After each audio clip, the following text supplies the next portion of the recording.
The farmer lived alone for years until he bought the last Apache woman left behind. Before we dive into the story, don't forget to like the video and tell us in the comments where you're watching from. Reed Holston guided the tired mule team down the main stretch of Redstone Crossing with the same slow steadiness he used for every job that kept his ranch from collapsing. His coat was dusted the color of the road. His beard needed trimming again, but he hadn't bothered in weeks. And his eyes washed out gray from years of sun and squinting. Moved over storefronts and men and horses without any need to linger because he didn't come to town to look at people. He came for salt, coffee, lamp oil, nails, and a new whetstone because the old one had cracked clean through. He told himself that was all. In and out, no delays. The last time he had stayed in town past sundown, some drunk brought up the war and the debt and the part Reed played as a Union scout. And Reed had stopped talking and left because there was nothing to say that could make any of it different. His wife had been dead 10 years, buried on a hill behind the cabin with a simple cross and a stone. He turned over with his own hands. The ranch was half alive, sometimes less than that, but it was still standing. That was his mission now. Keep it standing, keep the fence rails mended, keep himself fed, keep the days moving in a straight line. He would have gone straight to the general store if not for the noise coming off the old livery yard. Men gather close, some laughing, some spitting, some standing with that empty attention that comes when there's nothing to do and cruelty passes the time. Reed didn't slow because he wanted to. He slowed because the path narrowed with bodies and because he heard the word auction and last one left and worthless and his hands tightened just a touch on the range before he set the brake and stepped down. He saw her at once. She was chained to a rough-hewn post, wrists red and bruised from iron. She stood upright, not stiff, not slumped, just upright. Her chin was level. Her eyes were clear and focused on nothing in front of her, like she had learned it was safer to look through men than at them. Her dress was torn. Deerskin with fringe that had once been carefully placed, beads and feathers still hanging in some spots. The neckline ripped down so far it exposed the top of her chest and the curve of her cleavage. And there was no attempt to cover it because there was no extra cloth and because modesty hadn't protected her from anything. Her skin held the color of the country she came from. Sun-warmed copper and the muscles along her bare arms and calves showed a life of work and walking and not breaking. She was young, maybe 24. Her hair was black and long and tangled. Parts of it braided, parts of it pulled loose by days of wind and handling. Men had been jeering here. He could see that in the set of their mouths and the careless way they leaned in. But she hadn't reacted. She hadn't given them anything. She ain't spoke a word. A man near Reed said, not looking at him, just announcing it to anyone listening. Try this. Others sold quick. Not here. Wouldn't kneel. Wouldn't cry. Just stands there. He spat. Folks say she's cursed or stubborn or both. Reed's jaw worked once. He didn't answer. He stepped closer. His boots sank a fraction into the dry soil. The woman's eyes shifted finally and landed on him. There was no plea there. No hope, no friendliness, no relief. Just a read of him, fast and exact. The way a person checked for threat and decides what to do next. He knew the look. He'd worn it after the war. He still wore it some mornings when he woke and had to remember there was nothing chasing him anymore but memory. He could leave. He knew he could. He could buy his nails and coffee and go home and pretend he hadn't seen her. And he would mend fence rails and oil his lantern and sit by the fire thinking about nothing in particular until Sunday when he walked up to the grave and told her nothing had changed. But he also knew this.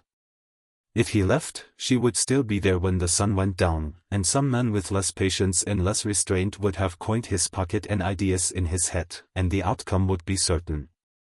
Reed reached inside his coat. His fingers found the folded bills and a few coins he had counted twice that morning. He stepped to the man who seemed to be handling the trade. "How much?" he asked, voice low from disuse. The man blinked, surprised both that Reed spoke and that anyone was interested.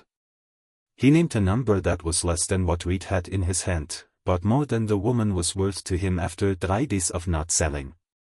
Reed didn't haggle. He put the money in the man's palm. The man shrugged, satisfied with something for nothing, and bent to unlock the chains. "You want a bill of sale?" the man asked.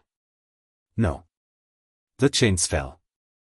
The weight left her wrists, but she didn't drop them. She didn't move until Reed turned away. Then she stepped forward because standing there wasn't safer than following and because every choice left to her was a bad one, but some were worse. Reed didn't touch her. He didn't guide her. He didn't say anything. He walked back to the wagon and climbed up. She climbed in after him and sat on the plank seat, her hands resting in her lap, her shoulders steady. She glanced at the coat he wore, then away. He noticed the cold coming in from the north and the way her torn dress would handle it. He took off his coat and held it toward her. She stared at it, then at him, and finally she took it, but didn't put on, just held it over her legs. They left Redstone, crossing with the sound of boots and laughter behind them. And nobody followed, and the mule team moved on the road in a rhythm Reed knew by heart, and neither of them said a thing for miles. Reed's mind kept circling back to his land. What needed repairing, how much feed was left, the broken hinge on the chicken coop door, the way winter would close in fast this year if the sky stayed the way it was. He glanced once at her wrists. The skin was raw. He watched her glance toward the horizon and then down at her hands. She kept her face still. He wondered how long she had been moving through the world, keeping her face still. Her name, you would learn later, was Avanada. She had been taken in a raid, dragged through miles of scrub and rock, stripped of language by men who laughed when she didn't answer, and left unsold because pride does not move itself for the sake of anyone's comfort. Her mission now, if the word could even fit, was to stay alive without giving up the last of what made her feel like herself. She would not kneel. She would not beg. She would not say please to men who had none to offer. Survival without bending. That was the line in her head, thin but unbroken.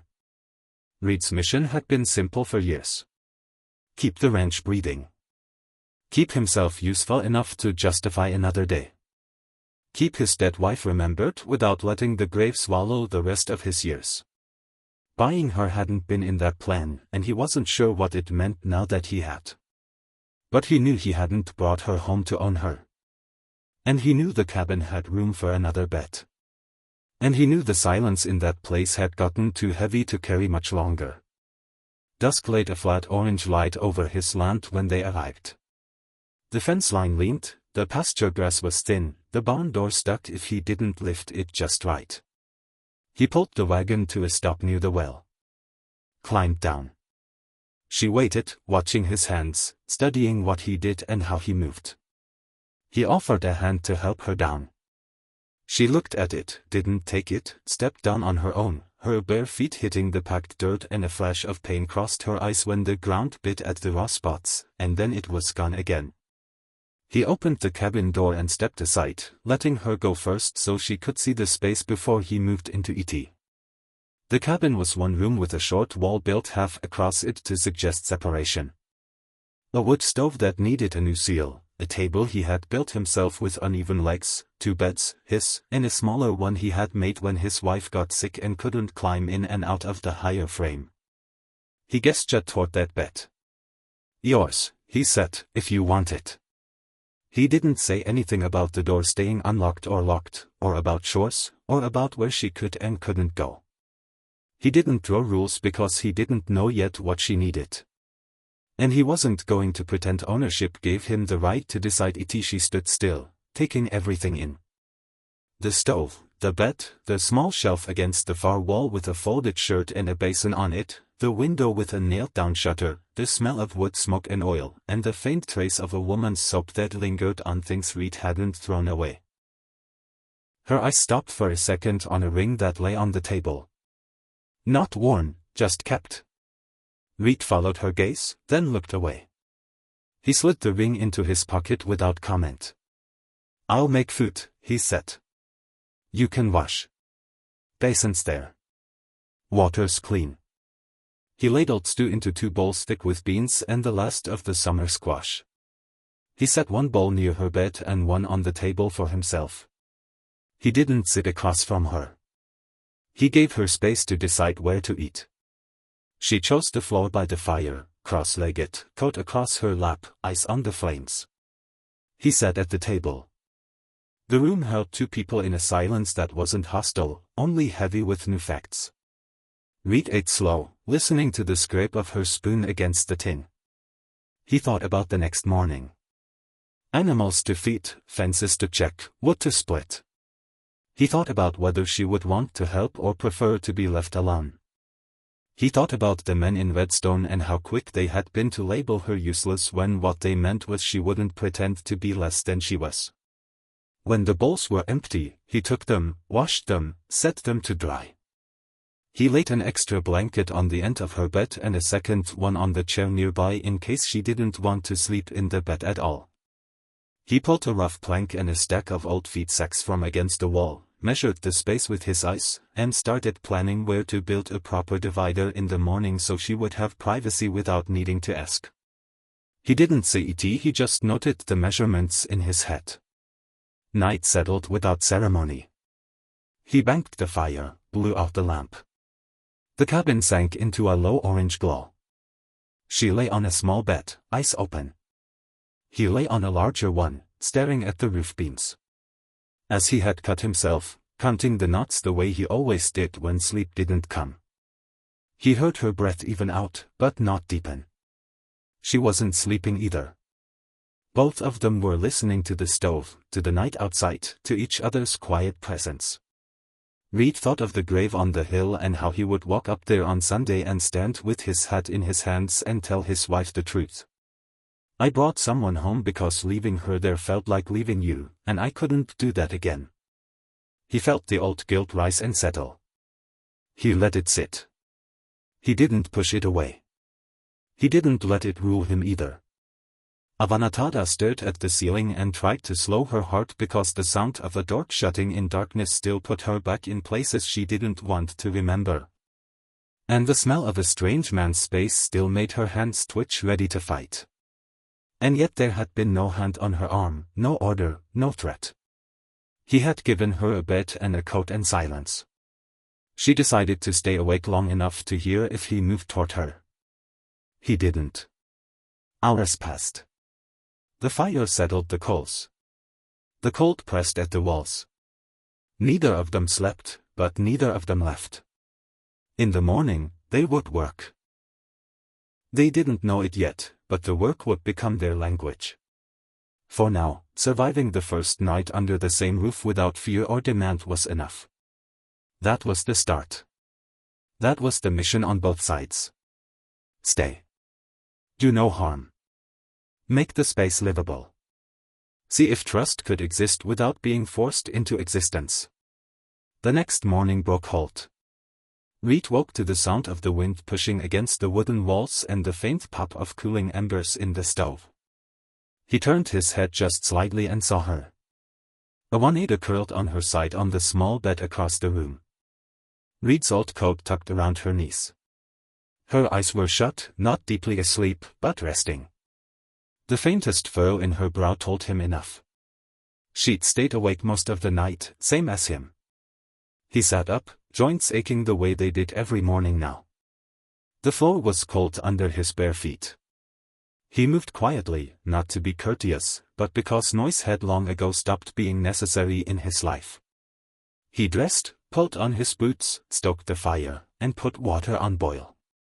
When he stepped outside, the air bit deep, dry, high country cold. The sky was clear. The pasture stretched toward the hills in a brittle line of yellowed grass and rusted fence posts. He fed the mule through a cracked bucket of oats to the hens and checked the lean-to where a busted hinge still needed mending. Everything was where he left it, quiet, tired, in need of repair. But there was another set of footprints in the dirt now, smaller, barefooted. When he returned to the cabin, Awanada was awake, sitting upright, legs pulled in close, her long hair curtaining part of her face. The coat still covered her, but the torn dress underneath showed more than a hit. Reed glanced once, then looked away, not out of discomfort, but respect. She didn't try to cover herself. She hadn't moved the cot. She hadn't touched anything. Her hands were folded in her lap. "I made coffee," he said, setting a tin cup near her bed. "No sugar." She looked at the cup, but didn't reach for it. He didn't press. He sat down at the table with his own and took a sip, wincing slightly at the heat. He needed to say something. He wasn't sure what. She hadn't spoken since the auction.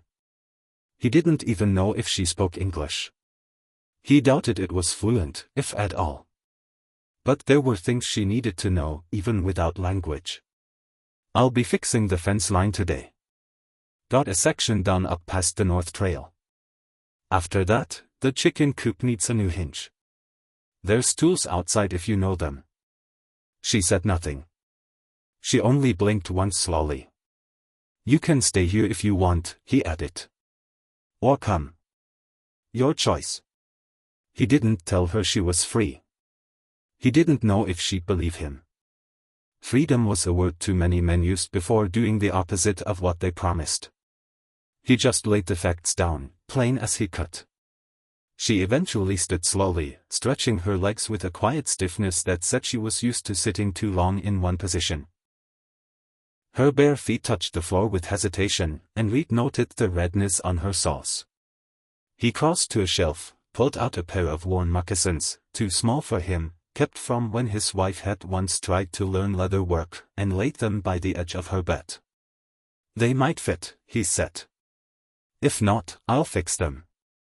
She looked down at them, then up at him. She didn't thank him, but she gave the faintest nod. It was enough. He went out, started working.